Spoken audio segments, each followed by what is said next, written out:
దేశీయ stock market కి ఈ వారంలో వరుసగా రెండో రోజు కూడా శుభారంభం లభించలేదు. ఇవాళ మంగళవారం నష్టాలతోనే ప్రారంభమైంది. అయితే 4 ప్రధాన సూచీలు రెడ్ కలర్ లోనే ఓపెన్ అయ్యాయి.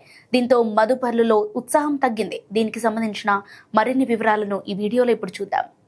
సెన్సెక్స్ 192 పాయింట్లకు పైగా డౌన్ అయి 85,021 పాయింట్ల వద్ద ట్రేడింగ్ మొదలైంది. నిఫ్టీ 75 పాయింట్లకు పైగా కోల్పోయి 25,951.50తో స్టార్ట్ అయింది. ఇక నిఫ్టీ బ్యాంక్ 173 పాయింట్ల మైనస్ అయి 59,288.80 వద్ద లాంచ్ అయింది.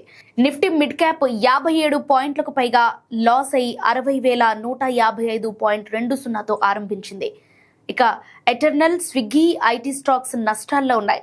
అరవింద్ ఫ్యాషన్స్, ఫెర్టిలైజర్ కంపెనీలు, ఎస్ఈపిసి, మీషో షేర్లు లాభాల్లో కొనసాగుతున్నాయి.